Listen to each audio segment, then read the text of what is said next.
J'espère que vous allez bien, j'espère que vous vous portez bien, j'espère que vous passez d'agréables congés et que vous vous reposez pendant ce mois d'août. Et pour celles et ceux qui travaillent encore et qui n'ont pas la chance de pouvoir prendre un congé ou de se reposer, je leur dis bien bon courage. De toute façon, il nous faut du courage pour affronter l'actualité de notre pays, ces multiples problèmes, ces mystères, ces secrets, ces incompréhensions, ces absurdités. L'actualité algérienne est de plus en plus dure, elle est de plus en plus sinistre, elle est de plus en plus compliquée.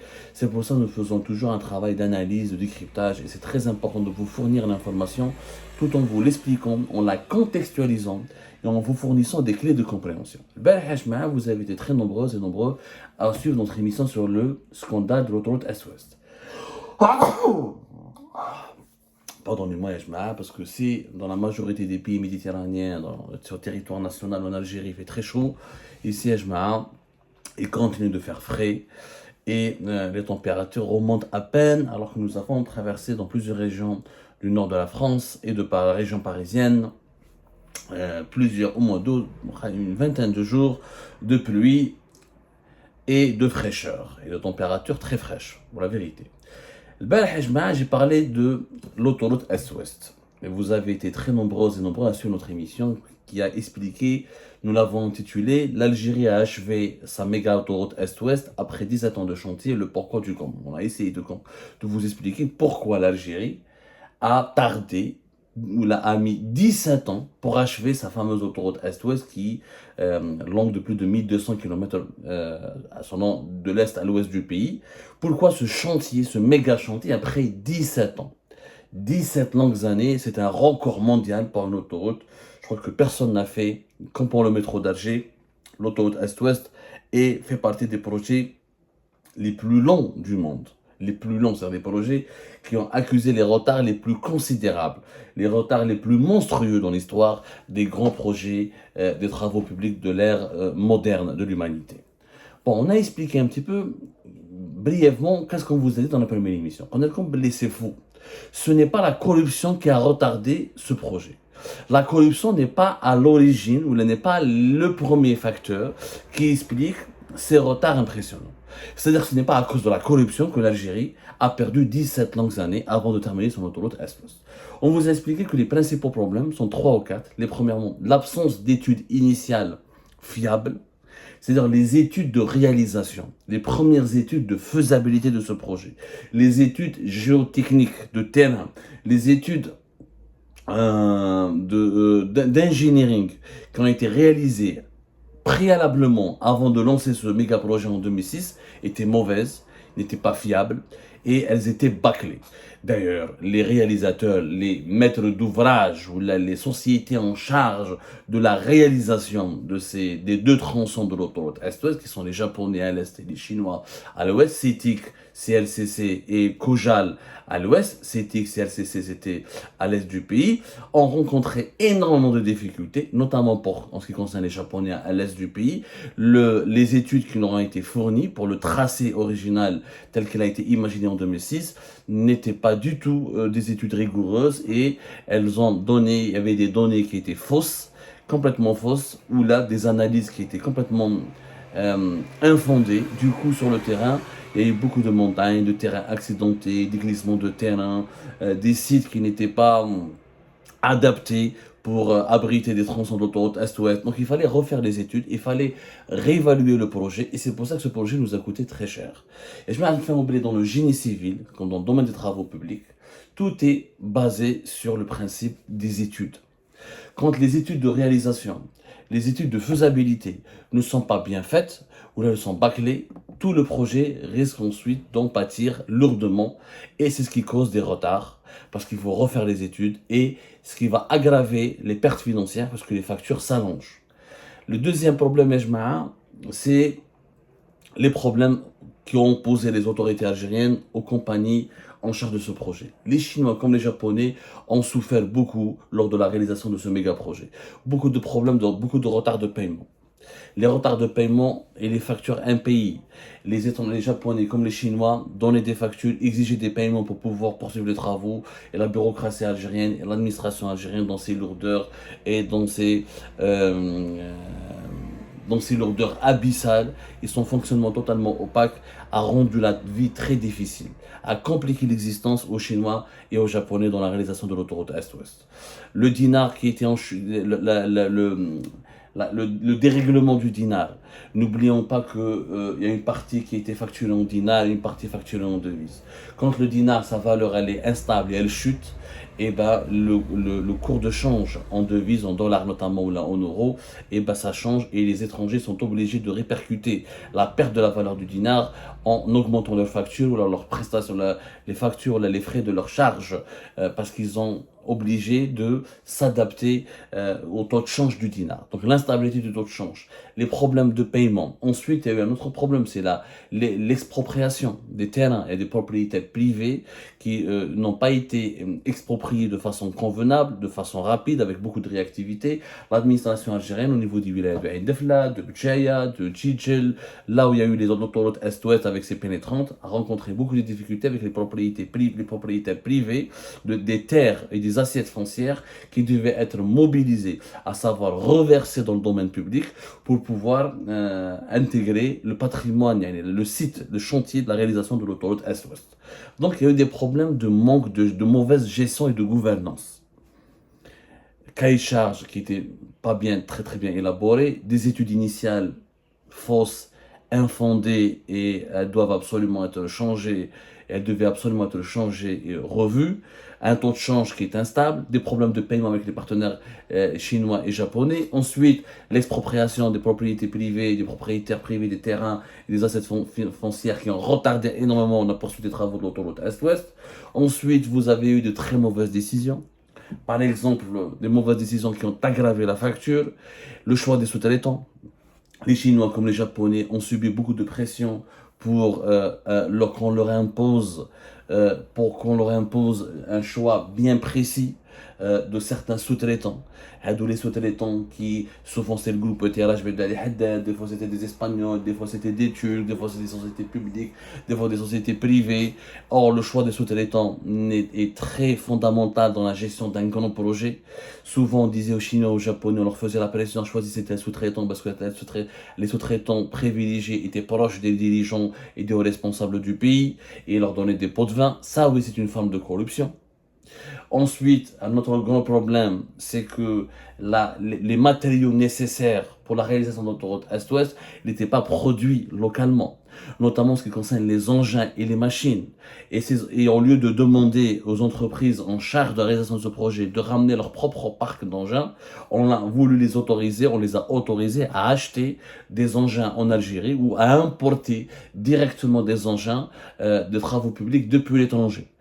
Aux frais de l'État algérien. Parce que Homa, quand ils importent du matériel, ils vont le facturer ensuite pour l'utilisation de ce matériel pour les besoins de leur chantier. Alors qu'il y avait une autre procédure, qui est ce qu'on appelle l'admission temporaire, c'est-à-dire que quand une entreprise étrangère normalement réalise un projet de grande envergure, un projet de travaux publics, ou là de génie civil, un projet de construction d'ouvrages publics, elle peut ramener son propre matériel de l'étranger provisoirement, il est admis sur le territoire national de façon provisoire, il est utilisé dans le cadre uniquement de ce projet-là. Au bout de quelques mois, de 6 mois, une année, des autorisations peuvent être renouvelées et à la fin, à la réception du chantier, ces engins sont rapatriés et ils quittent le territoire national et sont expédiés vers l'étranger, vers leur pays de provenance. Et dans ce cas de figure, les sociétés étrangères n'ont pas à importer ou à acquérir ou à acheter définitivement des engins de travaux publics ou là, du matériel roulant et des grues ou là, différents matériels, des tracteurs, différents matériels du matériel du parc roulant qui est utilisé pour la réalisation d'un chantier public. Et malheureusement en Algérie, ça n'a pas été bien décidé. On a autorisé l'importation et c'est de camions, d'engins. C'est à ce moment-là que le parc matériel de BTP, beaucoup d'importateurs privés se sont imposés comme des intermédiaires pour faciliter la tâche aux Chinois et aux Japonais afin d'importer du matériel BTP, des engins de travaux publics, etc. depuis l'étranger, ce que des importations financées par les devises de l'État algérien et malheureusement, à la fin des travaux de plusieurs tronçons dans l'autoroute Est-Ouest. Le parc, les matériels, les matériels et engins de travaux publics ont été ensuite, ils ont été abîmés, ils ont été épuisés, usés, on les a abandonnés en pleine nature en Algérie. Ce qui a coûté les engins roulants et les installations fixes, ce qui ont coûté énormément cher à l'État algérien parce qu'ils ont été financés par les devises de l'Algérie à travers des opérations d'importation d'entreprises privées, des importateurs privés, ou là, à travers l'importation directement qui a été autorisée au profit des entreprises en charge de la réalisation des transports de l'autoroute Est-Ouest. Tout ça, en tout cas, c'est des erreurs. En anglais, comme c'est des erreurs. Et l'Algérie doit maintenant tirer la leçon. Le chantier, il faut dire que c'était la première fois que l'Algérie construit un aussi grand chantier qui est l'autoroute Est-Ouest. C'est la première fois que l'Algérie, l'État algérien, s'était impliqué ou l'a engagé dans un projet aussi important. Auparavant, l'Algérie avait fait des routes, des ponts, des ouvrages d'art, Maham Shahid, etc. Mais c'était la première fois en 2006, quand l'Algérie a lancé l'autoroute Est-Ouest, c'était la première fois qu'on se lance dans la construction d'une autoroute longue de plus de 1200 km, voire plus de 1700 jusqu'à 1800 km, si on calcule le nombre de ces pénétrantes et des routes connexes, ou des routes annexes qui sont censées relier l'autoroute Est-Ouest à plusieurs villes importantes du pays, comme Djidjel, Djaya, Oran, Mascara, etc. etc. Donc, c'était l'inexpérience de l'Algérie. L'Algérie n'était pas expérimentée. Elle aurait dû confier la réalisation, elle aurait dû confier la gestion, parce que nous avons l'Agence nationale des autoroutes en Algérie. Malheureusement, cet organisme n'était pas à la hauteur pour gérer un tel projet. Le ministère des Travaux publics n'était pas expérimenté non plus pour gérer ou pour assurer une bonne gestion de ce dossier, de ce grand chantier. L'Algérien des autoroutes, voilà, la première, son véritable projet, son premier projet, c'était l'autoroute Est-Ouest. On était complètement dépassé, dans la réalisation de ce méga chantier. Je dis bien de ce méga chantier qui nous a tout simplement qui dépassait les capacités les capacités organisationnelles et les capacités je dirais même intellectuelles des dirigeants algériens. Il aurait fallu construire, à mon avis, beaucoup d'experts me l'ont dit déjà à l'époque, quand on parlait, quand on écrivait, quand on enquêtait sur le dossier de l'autoroute Est-Ouest, il aurait fallu que l'autoroute Est-Ouest soit gérée par un organisme, comme la grande mosquée d'Alger, tout le chantier était dirigé par un organisme qui lui était totalement dédié. J'ai oublié comment s'appelait l'organisme de la grande mosquée d'Alger, l'Anarjema, je crois. Je crois, c'était l'Anarjema. Voilà, c'était l'Anarjema. L'Anarjema, c'était la structure étatique qui a été fondée pour le suivi de la réalisation de la gestion de Jama al-Jazair, de la grande mosquée d'Alger. Ça a été une décision plus intelligente. D'ailleurs, il n'y a pas eu autant de retard, ni autant de problèmes de dysfonctionnement, ni autant de corruption, ni de scandales de mauvaise gestion avec la grande mosquée d'Alger qu'avec l'autoroute Est-Ouest. Il y a eu des défaillances, des dérives, mais il n'y en a pas eu autant il n'y en a pas eu autant qu'avec le méga projet de l'autoroute Est-Ouest. Il aurait fallu que dès le départ, un organisme spécialement dédié à l'autoroute Est-Ouest, placé sous l'égide de la présidence ou là, sous l'égide de, comment on appelle ça, du Premier ministère, contrôlé par des bureaux d'experts étrangers, en association avec des bureaux d'experts étrangers qui auraient dû suivre le projet, le certifier, assurer son entretien, l'évaluer chaque 6 mois, chaque année, pour pouvoir ensuite détecter rapidement les anomalies, les petites défaillances, ou là les grosses défaillances, les grosses erreurs, etc. etc. Ça n'a pas été fait. L'Algérie doit tirer absolument la leçon, parce que l'Agence nationale des autoroutes qui a été créée en 2016, déjà, elle a été créée tardivement. Le ministère des Travaux publics, d'ailleurs, le ministère des Travaux publics, c'est un problème en Algérie. Quelquefois, il est indépendant, quelquefois, on le relie au ministère des Transports, quelquefois, le transport et les travaux publics sont mélangés, quelquefois, ils sont séparés. C'était pas du tout, mais je dis bien, c'était pas du tout intelligent. La manière dont le projet de l'autoroute Est-Ouest a été géré a été catastrophique. L'État algérien n'était pas prêt. Clairement, l'État algérien n'était pas prêt. Il était Karitha, sincèrement, كارثة.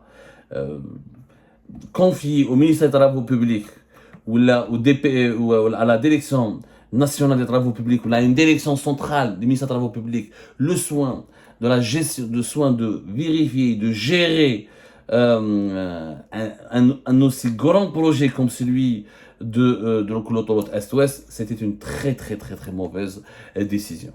Donc, aujourd'hui, ce qui est fait est fait.